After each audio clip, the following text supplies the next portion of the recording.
Hello and welcome to NARC Live on Wednesday the 21st of May 2025, coming to you live from Norfolk on the east coast of England with Tammy M0TC. Hello.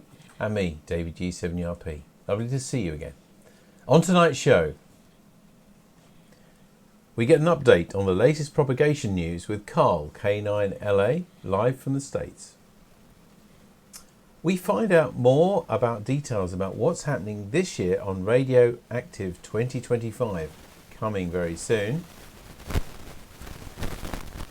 And we find out what on earth this is. So I've got some crackling in my earpiece and it's... I think it's your microphone, actually. Okay, so we find out what this is. Now, we have got quite a few entries. If you have not already entered and you wish to, you're welcome to. Specifically, we want to know what that is. Specifically, that's a sort of clue. We don't just want a generic term. If you know what it is. Well, hopefully you can hear me. I'm wondering if there might be a problem with my microphone or something like that. So we might have to try and fix that. Tammy's just confirming now. Excuse me, by previewing the sound. I'm getting maybe another mic ready. Okay, right. This isn't often happened, is it? It was all right a few minutes ago. Okay, so if you fade the other one out, Tammy, I'll click this here. I don't hear crackling in my earpiece anymore. Good. All right. Anyway, lovely to see you. So I'm going to start with club news and the highlights of Radioactive 2025. So the dates are Saturday and Sunday, the 7th and 8th of June. That's only 2.5 weeks away, so not very long.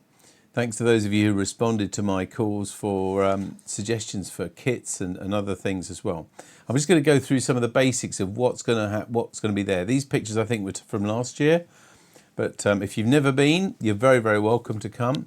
It's at Great Ellingham at Tammy and my house at Great Ellingham, which is about 3 miles from Attleborough off the A11. That's where it's happening, 7th and 8th of June. The highlights are: there is a CW and SSB field day station, 24 hours. So there's something there for everybody, running on two fields near us. You can make your own miniature active antenna from scratch, which is an opportunity for you to even etch a circuit board. So you are going to literally make an active antenna from scratch. There'll be talks on pinpoint weather and propagation for our field day stations specifically. And also, we're going to have a talk, as requested by one of you, on radials and counterpoises. Steve, G0KY, is going to explain what they're about and why they're important, especially for portable things, which wouldn't always be the thing. If you were putting an aerial in the garden, you might think, well, I'm going to put some radials under the ground or something like that. But what are they all about and why they're useful? Steve's going to talk to us about those. We've also got plenty of special offer tools and components, plus a very special offer from our friends at Kanga Kits, just for NARC members. You'll be able to order your own kits from them with a special discount code. It's a significant discount. I can't talk about it on here because sort of other people would hear that, but it is available for all NARC members and it will be on the next newsletter. We're also going to have a workshop on how to design for 3D printing. Now, a few weeks ago, at the club, probably a couple of months ago now, at the school, we gave a demonstration of various 3D printers and laser cutters. And that's all very well, demonstrating how they work and what wonderful things they can do. But how do you actually design things to be made on them? Yes, there's quite a few designs on the web, but they're not like doing something yourself and designing for yourself. So we're going to hopefully show you on a hands-on way how you can actually write your own or design your own things for 3D printing, and we'll probably be able to try some of them out while you're here as well. There'll be help for construction, help and advice on construction, and also we have our Radioactive Super Raffle. This is actually going to be, I believe, our 17th Radioactive, which seems unbelievable. 17 years we've been doing it. And in this Super Raffle, already I've been offered a Yaesu handheld from Martin Lynch & Sons and a DSP filter from BHI, and there's lots of other things I know to come from various other people who are going to be doing this, helping and supporting us. Hoping you can still hear me. Tammy's been basically unplugging me and plugging me in, and goodness knows what we'll be talking. Anyway, we're here now. And then finally, just to give you the other part of the preview of Radioactive this year, is Sunday lunch, which hopefully is quite a nice thing for lots of you. Tammy and I basically cook roast meat VAPs on Sunday. There are vegan alternatives as well. You will need to book those, but they're, again, completely free. The whole event is completely free. There will be a small charge for the kit if you want to make that, but it'll be around about £10 or maybe less. We're still working out the fine details. So that's a good way, I think, to spend Saturday the 7th of June and Sunday the 8th of June. You'll also, by the way, be able to camp if you want to. If you've got a camper van or a caravan or even a tent and you want to bring that, you'll be able to stay on the Saturday night as well, which many people have done in the past. So hopefully you're looking forward to that. I will hopefully get the actual full programme and booking form out in the next few days. I'm hoping to get it on this weekend's newsletter. It may come on one of its own because there's a lot of work in this, as you can imagine. I'm just getting the last little things tied up now. You know crackling now, is there? No, I replaced your battery. Oh, replaced my battery. Oh, I good. did. I often need like that. Wish life was that simple. You could just replace the battery and feel better again. Anyway, so there we are. Radioactive this year. Now, also coming up, and I am being asked about it, it feels like daily, but I don't think it's quite daily, but lots of people are asking about our radio rally. We have got a piece for it on our website, and also it is going in Radcom when the print things allow, but it's also already on their rallies list and things, and Practical Wireless I've also sent information for. But it is on Sunday, the 6th of July. It's at Barford Village Green, or Barford and Ramplingham Village Hall to be specific, and the green that's next to that. It's between 9 and 1, that's when it opens to the public for visitors. We also open from 8 o'clock for traders. And the prices are very, very similar to before, because we know we've got to strike this balance. So the prices for pitches is exactly the same as it's been for as long as I can remember, £8. Or £10 for an internal table. There are a few tables inside the hall. If you want one of those, you really do need to tell me, because when I first talked about this 2 weeks ago, I already had 2 or 3 people book tables, and we only have about 5. So if you want a table inside the hall, you do need to book it in advance if you want to be sure of it. Pitches outside, you don't need to book, you just turn up. Yeah, and that's between, so the setting up for traders is 8 o'clock, 9 o'clock till 1 o'clock is for visitors. Any more details you want, just drop me an email, the usual address, radio@dcpmicro.com. Now on to some members news. And Richard M6UES has sent us a lovely picture. Now Richard doesn't often make it to the club because he lives a little bit away. But you'll know Richard, he's been a member for many years, and especially his 2 sons who are members of Bright Sparks for years. Well, their son Peter, who was formerly a Bright Spark, as I said, and his partner Charlotte gave them their first grandchild, Elsie May. And this is a picture of Elsie May, and that's just a few days ago. I don't know why this is important. Maybe a lady can tell me, Tammy. What? But it was she was £6 9 ounces. Why is that so important? Is it a... It's just a thing with Yeah, babies, it is a thing, isn't it? Yeah, it is. Anyway, she was £6 9 ounces. And as Richard says, a lot has happened since Peter came as a young man, or a lad really, in Bright Sparks days. We have sent them a NARC card to the happy couple, or the happy threesome now. Yeah, wonderful stuff. So that's Elsie May. Well done, and congratulations to Peter, Charlotte, and of course to Richard and his wife as well. Oh, I've also been sent another picture, this time from Richard G4CDN. We've advertised for a few weeks now the Trimmingham site, the contest site, which has been wonderfully put together by and on Frank's land up there in Trimmingham. We've got a picture now to show you some of the operating that went on at their open weekend last weekend. It was open and freely open to everybody, lots of people, not just NARC, but lots of other clubs and other amateurs as well. And Richard says that several NARC members popped in over the weekend. There's Gordon there and Wilson over the weekend. The weather was kind to them, and they all had a great time operating, chatting, running repairs, with an exclamation mark, and a barbecue. And they were active on 80, 40, 20, 6, 2 and 3 centimetres.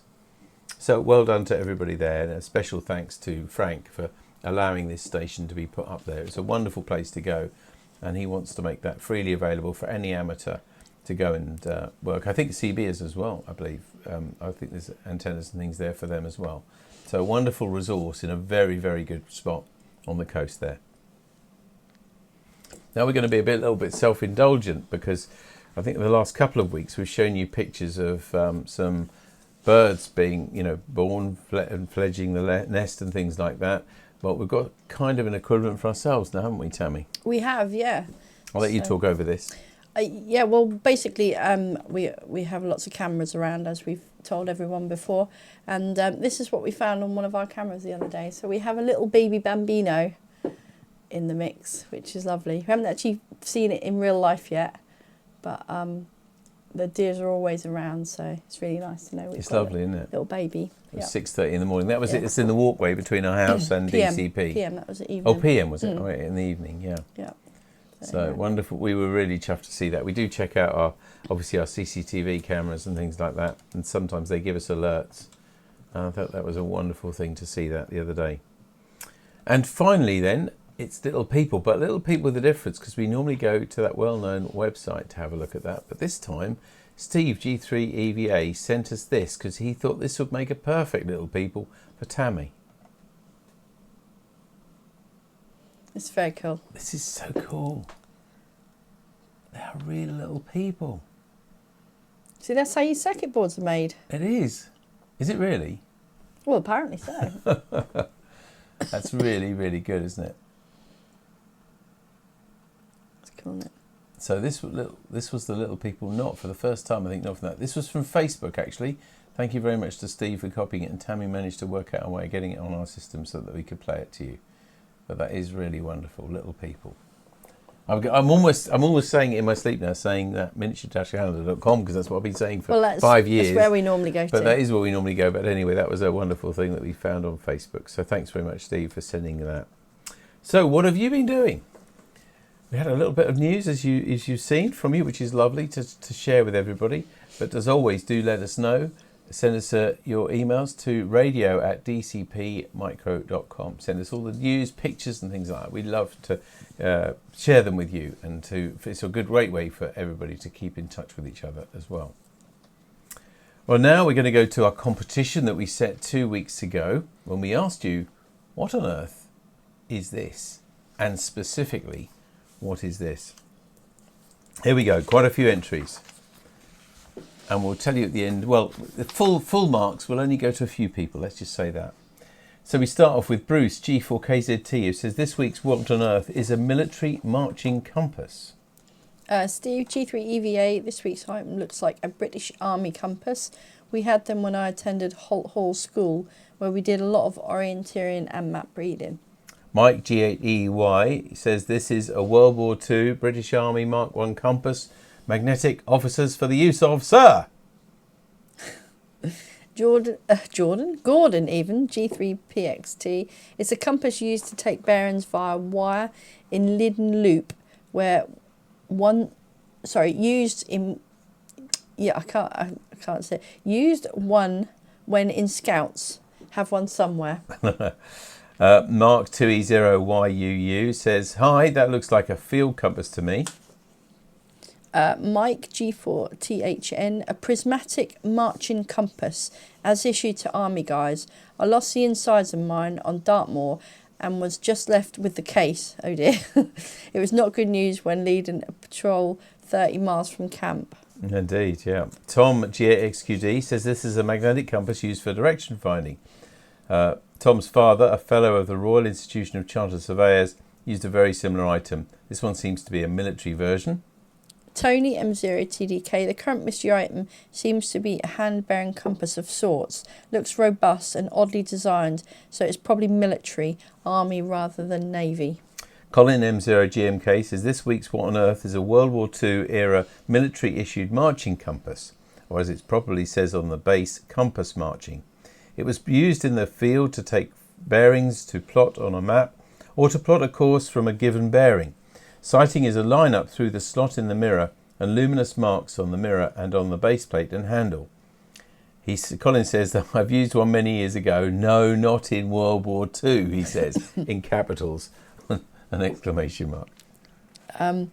Paul 2E0NXL, I think the What on Earth is a World War II magnetic marching compass for map reading and finding the direction you need to go. They were made by a company called TG & Co. Limited. This is the Mark 1 type. They went on to make different versions of it over the years. It's the sat-nav of the day. Yeah, good way of putting it, isn't Yeah. it? And finally, John G3XLL says it's a World War II sighting compass, and he has one too. And the answer, and the specific little word we'd like to have seen in all those entries for full marks is... A marching compass. It's a marching compass. And some of you did stress that. Paul G3VPT sent that to us. And so well done to all of you there. I've just seen an entry from Andy M0NKR. What is it? Used for SATCOM, azimuth and horizontal bearings. Well, not really, Andy, and to all of you put compass, of course, it is a compass, but the marching compass is the bit we wanted to stress specifically, and it was indeed from the Army as well. So thanks very much for Paul G3VPT for giving us an entertaining entry this week, because everybody thought it was a compass, but not everybody. Well, it was. It was, but not everybody got that specific bit. No. Right. Anyway, what have we got for you this week? I'm not allowed for the lady next door to give you much of a clue, but I'd just like to say there is a kind of connection here when I ask you, what on earth is this? Or what is it part of, would be fairer to say to you. Do you know what that's part of? Or what it's from? You've got 2 weeks, just under, to let us know. Send your answers to radio@dcpmicro.com by about 3 o'clock in 2 weeks' time. We'll be in June then, I can't believe it. And we will reveal what that is part of. But hopefully some of you know. And there was a little connection. Was there? Yeah. So that's it, I think, from that. Just to let you know what's happening at the club this coming week. So on Sunday we've got the GB2RS News on GB3MB repeater. Monday night also on GB3MB. We've got the Monday Night Net at 7:30. And then next Wednesday, a week from tonight, May the 28th, we won't be here online. We'll be in person at CNS School. And it's a social informal plus our last year's winners of our direction finding contests have offered and suggested that we put on a kind of informal direction finding fox hunting test evening. So if you've got some fox hunting gear, whatever it is, whether it's handheld or whatever, please bring it along. It's partly you can test it. They'll be putting a little beacon up or something like that to test things with. But it's as important as that. It will show other people in the club what it's all about, because now we don't set off on all the contests. We don't set off now from the school. We set off from Thorpe Recreation Ground on Monday night. So regular club members will not have seen this in many cases, equipment. So for both those reasons, if you have got some direction finding equipment, we'd love it if you could bring it next Wednesday night between 7 and 9:30. We'll be meeting at the school, and we're doing it outside the area where we go in that sort of car park area there. Just an informal evening, but it would be really good to see all the different bits of equipment. Because I know some of you have got some really different bits of equipment that you've either made or bought, and it would be really useful for others to see that and hopefully inspire others to take part.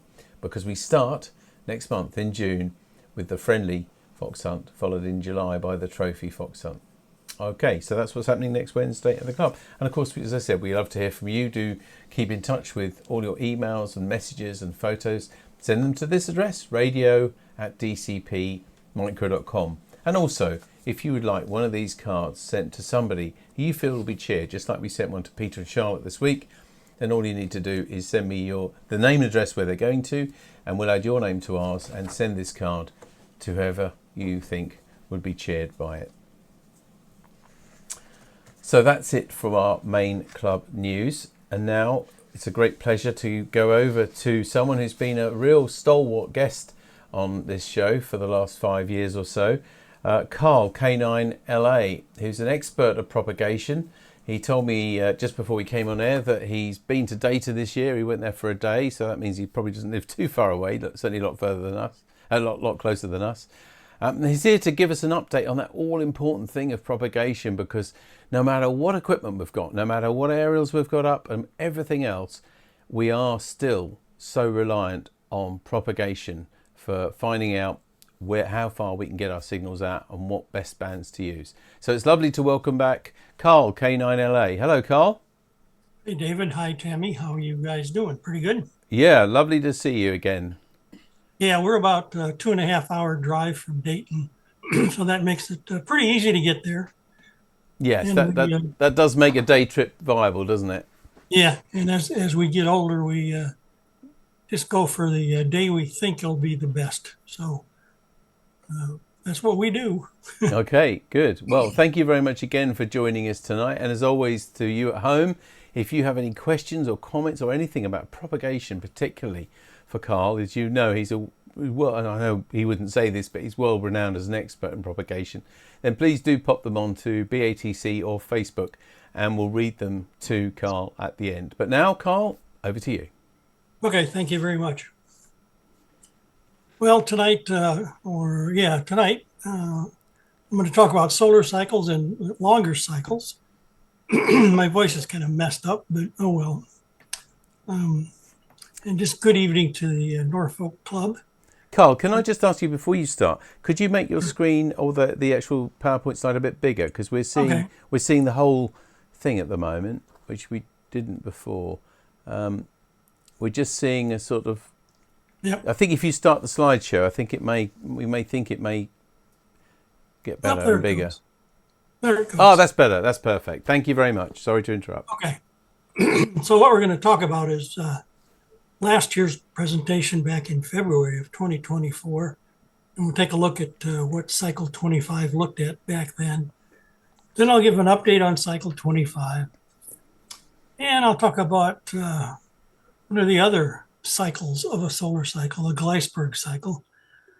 Give a forecast for the duration of cycle 25 and kind of put together the many solar cycles that there are. And then the last one, I just threw it in because I gave it to a local club and they really loved it. So exploring the solar system, and it has a lot to do with radio, but it's more about real DXing. So here's last year's presentation. We had 44 months of smooth sunspot number data, and cycle 25 is the big red thick line. The green data is cycle 24, the previous. The orange is cycle 23, which if you average all previous 24 solar cycles, cycle 23 was pretty close to average. Then a moderately big one, cycle 21, it peaked in 1979. And then the largest in recorded history, cycle 19, back in 57, I believe it was. So what you can see is cycle 25 surpassed cycle 24. That's the good news. But at the time, you can see that cycle 25 looks like it had just taken a downturn. So the question remained was whether that was the maximum of cycle 25. But cycle 25 is still ascending. We now have 59 months of smooth sunspot number data. Again, that's the thick red line, and all the other green, orange, blue, and purple are the same. Right now, the smooth sunspot number for October 24, that's the latest we have, is about 161, which is definitely surpassed cycle 24, which was the smallest in our lifetimes and the fourth smallest in recorded history. Now, if cycle 25 keeps going, it may get up to an average cycle like cycle 23, but we'll see some data a little bit later that says, well, I don't know about that. So here's data from website sole.info/solar. That's up in the upper right-hand corner, and also the legend is up in the upper right-hand corner. There's 5 data plots on that. The blue is the daily planetary index. You can see it's, there's been a couple days in the past year where it's been pretty active, but recently it hasn't been too active. The red is the daily sunspot number from NOAA.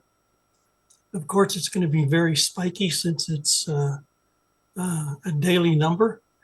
And if you can follow the red line all the way through, you'll see that things are going down. Let's see, the violet is the 27-day average of the smooth sunspot number. And you can see that, of course, it's going to smooth out the spikes a little bit. And of course, it's going down also. Similarly, the daily solar flux is the black line. It's very spiky being daily. And well, it's following the sunspots. It's going down also.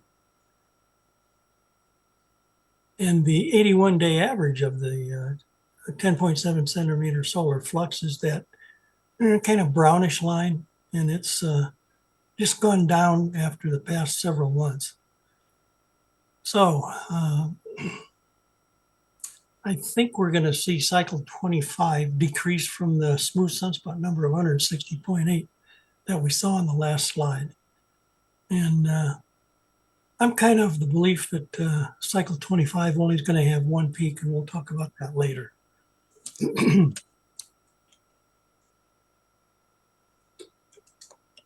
So why is F2 propagation not too good right now? Well, one of the big reasons is we're entering the F2 region summer slump. That's when the F2 region MUFs are lowest during the whole year. And that plot sure shows that that's a plot from K9LA to England during the daytime, 1500 UTC. And you can see as we go into the summer months, the F2 region is not as good as during the fall and winter months. That's because of a composition change of the atmosphere that we can't do anything about. It happens every year, so we just have to hopefully take advantage of sporadic E in the summer. There's another thing going on too. Since we may be in the decline of cycle 24, we're going to start seeing more coronal holes. It's in that image below the last bullet. Coronal holes are most prevalent in the declining phase of a solar cycle. And what they, of course, do is the same thing that CMEs do. They elevate the K index. You can see the K index has been somewhat elevated, nothing major, but it's still consistently up there. It's kind of going down, it looks like. So at least maybe we'll at least get to the May numbers for the F2 region MUFs. The orange curve is the closest to where we are right now. So you can see that during the summer months, even 15 meters is going to be kind of iffy at 20 megahertz with an MUF at 20 megahertz. So 1 or 2 peaks. Here's cycle 24 and 25. The green line is the total sunspot number.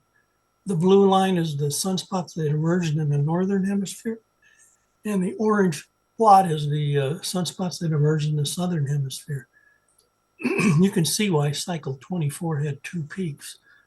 The northern hemisphere was active early on. The southern hemisphere wasn't. Then that role switched. The southern hemisphere took off, and the northern hemisphere didn't help at all. And that produced those 2 peaks. And the question is, was that little hump there in cycle 25 a peak? And I just don't think it is, because I would expect to see a nice pronounced valley in that little peak at about 125, and when the cycle maximizes. So right now, I believe we're just going to have 1 peak in cycle 25. But if cycle 25, as it's going down, It stays down for a little bit, then starts coming back up. We could have two peaks. But we're running out of time for cycle 25. We've got, I think it was about 60 years, 60 months of smooth sunspot number data. That's 5 years. So it's time that cycle 25 starts descending. Gleisberg cycle update. Here's a look at recorded history. This. And what's obvious is the data is cyclic in nature. That's the maximum smooth sunspot number of each of the past 24 solar cycles. There are 3 periods of larger cycles and 2 periods of smaller cycles. Cycle 1 began in 1755, and cycle 25, the red column, will likely end up around 160, so I plotted that as a red column there. So I tried to add a sinusoid, but Microsoft Paint doesn't allow you to add sinusoid, so I had to use quarter arcs of a circle to plot the ups and downs. And you can see it's pretty much follows a period between 80 and 100 years.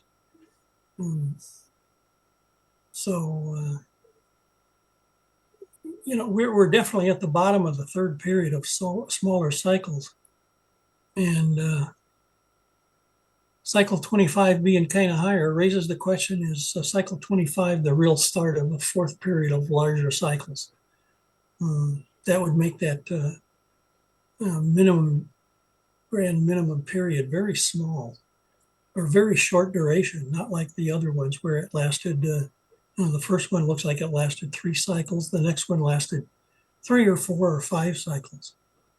So we'll have to wait and see what happens. That's all we can do. Here's the forecast for cycle 25. It comes from NOAA. You can see cycle 24 is on the left with its 2 peaks. The black data is the monthly mean sunspot numbers.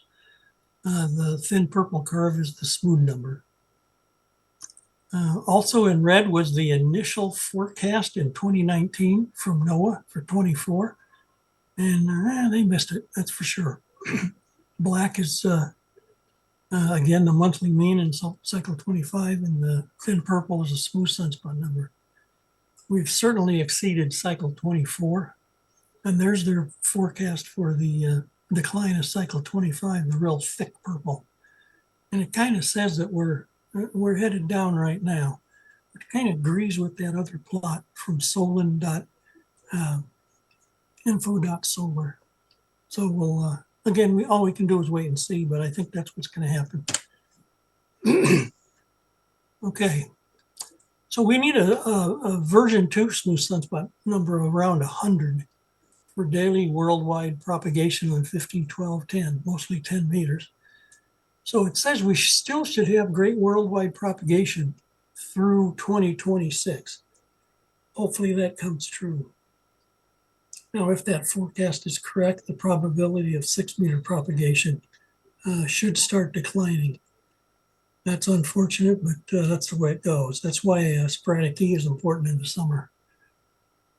Remember, high sunspots generally mean more disturbed propagation from CMEs and solar flares. And we have to take the bad, the disturbances, with the good, the high MUFs. But then now we got to worry about coronal holes on the descending phase. They're going to screw everything up. And in fact, they generally impact the F2 region more than the CMEs do at around solar maximum. Okay, the many solar cycles. Well, we're all familiar with the Schwab cycle that lasts 11 years. And he's the guy that said, hey, if we plot that data, and it goes every 11 years. And then Hale came along and said, well, it's really 22 years because that includes a reversal of the sun's magnetic field at solar maximum.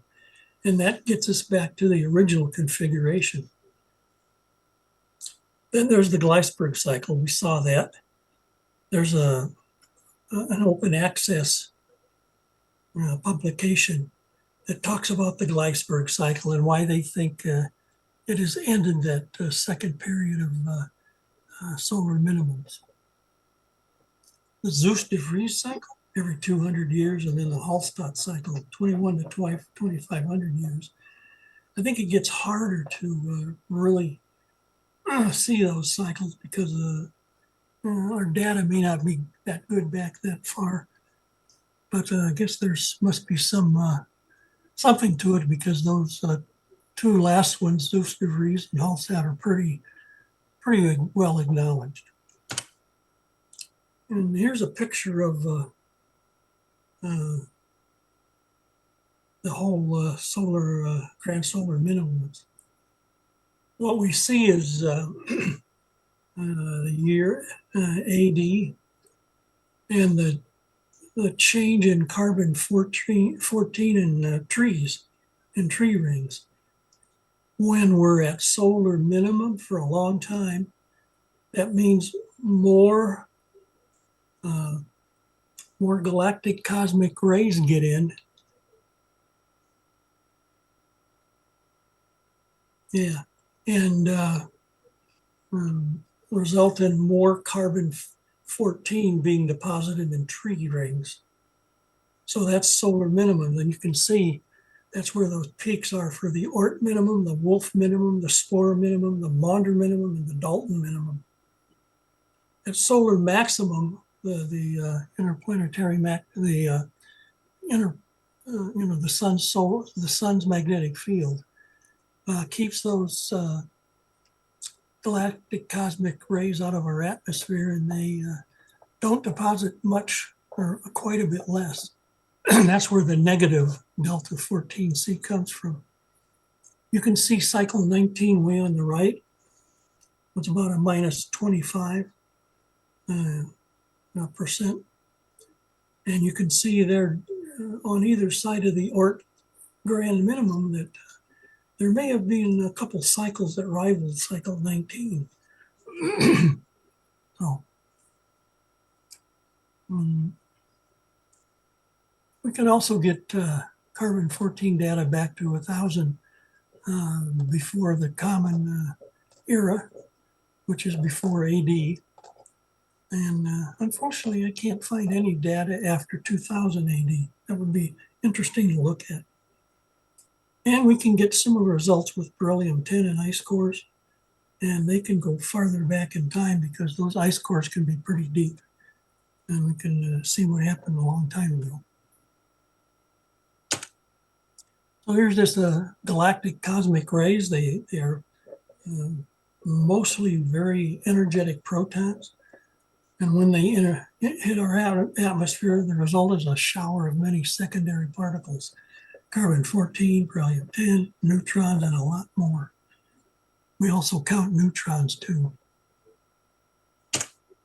Okay, exploring the solar system. Well, back in September 5th of 1977, Voyager 1 was launched. It crossed the heliopause and entered interstellar space on August 25th, 2012. The heliopause is when the sun's magnetic field is kind of equal to the interstellar space magnetic field, or wind. So right now, Voyager 1 is 15.6 billion miles from Earth. That's 25 billion kilometers. Now, the Voyager transmit power is only 23 watts, so that's about 1 billion kilometers per watt, and that is DX. Of course, the very high gain antennas on both ends help a lot. And here's a picture of Voyager. You can see the high gain antenna. It's a 12-foot or 3.7 meter dish. It's, of course, pointed towards Earth. There's the magnetometer boom. Of course, you got to move the magnetometer away from all the electronics so I can get some accurate readings. There's the radioisotope thermoelectric generator in the bottom left. And there's some of the other instruments on there too. Here's a picture of Earth from 3.7 billion miles away. It's a little white dot. Okay, it's a blue dot. Carl Sagan wrote in his book, Pale Blue Dot, A Vision of the Human Future in Space. Look again at that dot. That's here, that's home, that's us. Voyager 1 will never exit the Milky Way galaxy because its speed is too low to escape the galaxy's gravitational pull into intergalactic space. But it's done an admirable job so far, so let's just say hooray. Here's some technical details. Voyager 1 transmits to Earth on either the 2.3 gigahertz band or the 8.4 gigahertz band. Again, as I mentioned, it transmits at 23 watts, has a 12-foot diameter dish gain, about 37 dB at 2.3 gigahertz, 48 dB at 8.4. Now, the real advantage is when Earth receives Voyager 1. There are 3 deep space network locations around the world: Goldstone, California, Madrid, Spain, Canberra, Australia. Every 120 degrees of longitude, which means one of those stations will be able to contact Voyager throughout the whole day. The Deep Space Network antennas, the big one's a 70-meter diameter dish. That's pretty big. Lots of gain at 2.3 and 8.4 gigahertz. They have a smaller dish, probably used for the closer in probes that are launched. Earth transmits to Voyager 1 on 2.1 gigahertz. We got lots of power, of course, and we've got the DSN antenna, so that's not the limiting portion of the link. It's the Voyager 1 spacecraft.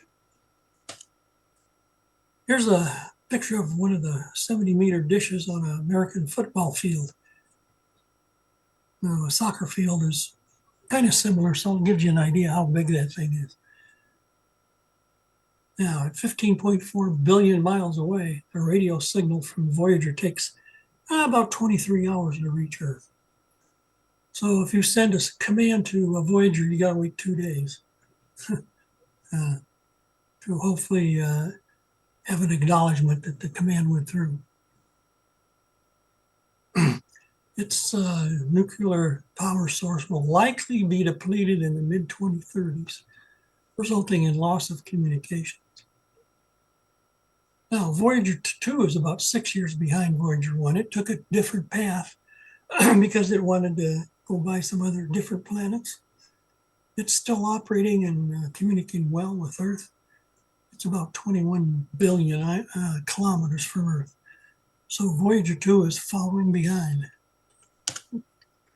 Okay, cycle 25 is much bigger than NOAA initially forecasted.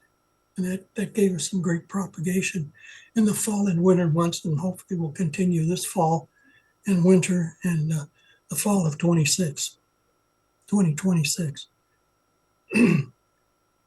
We still may have about a year and a half of great daily worldwide propagations on the higher bands.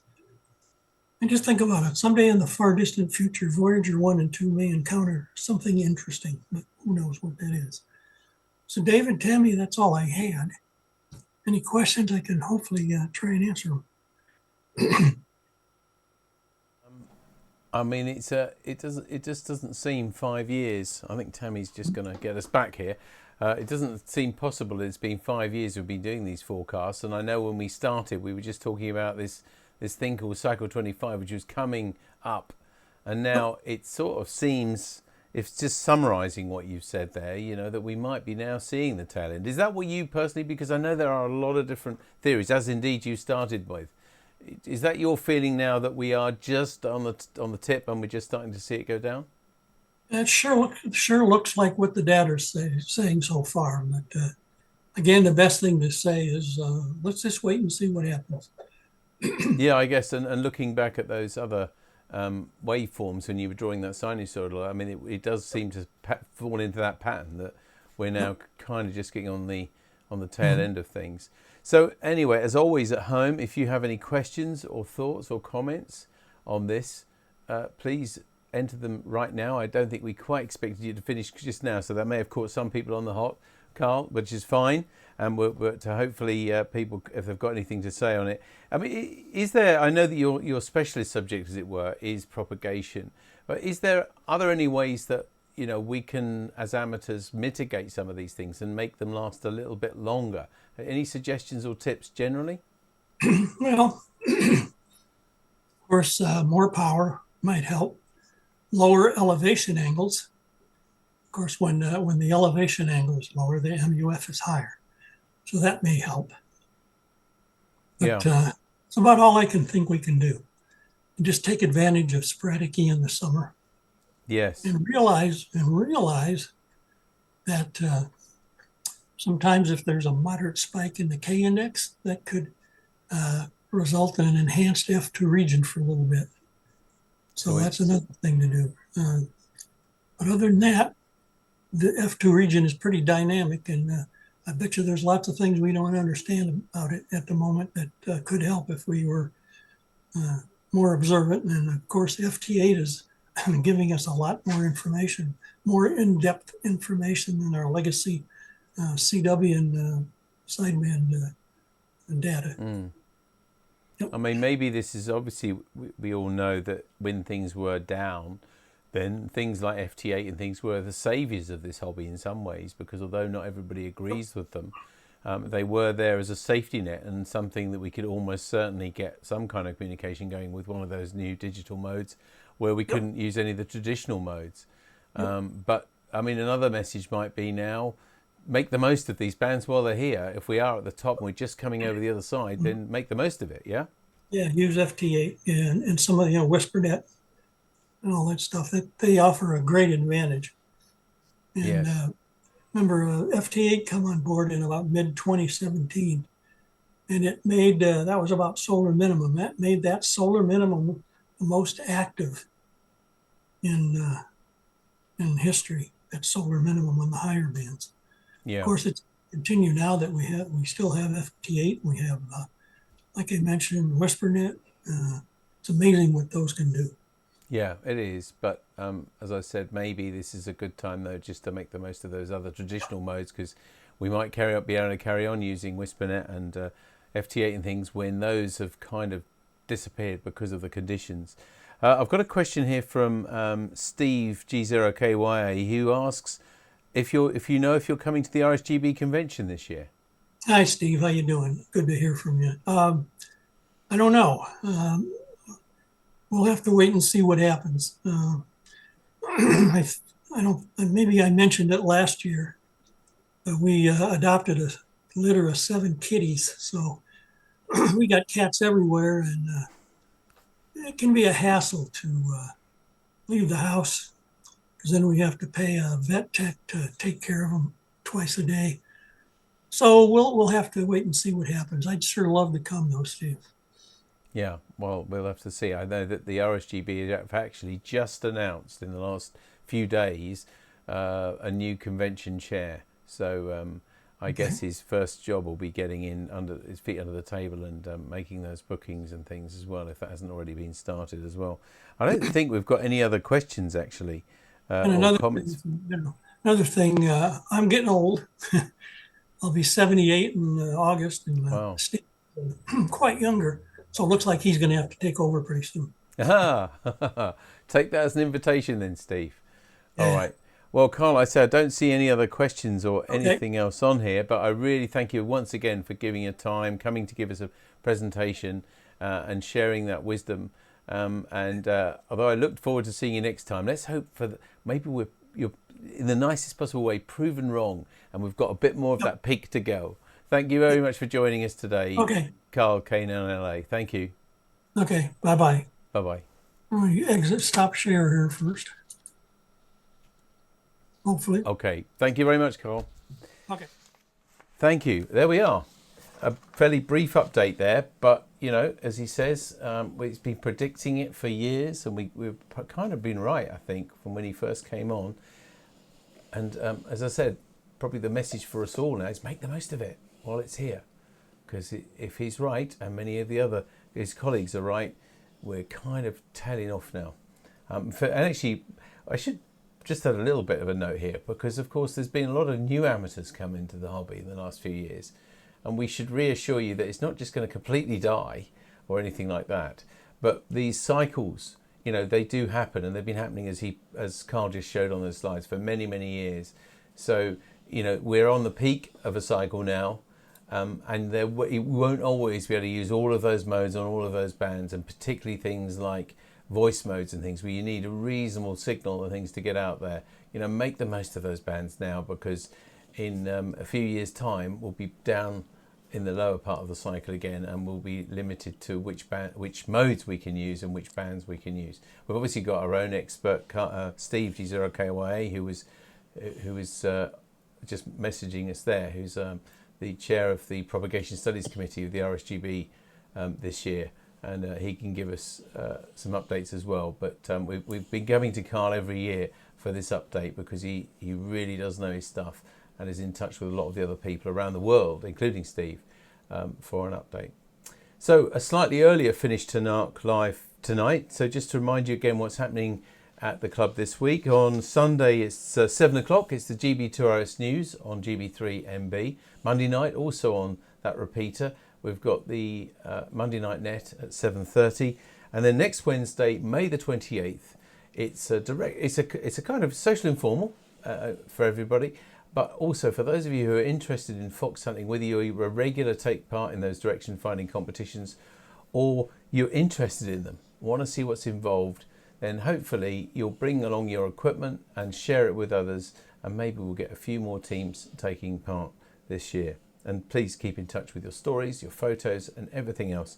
And also don't forget this card, which we're happy to send to anybody at all.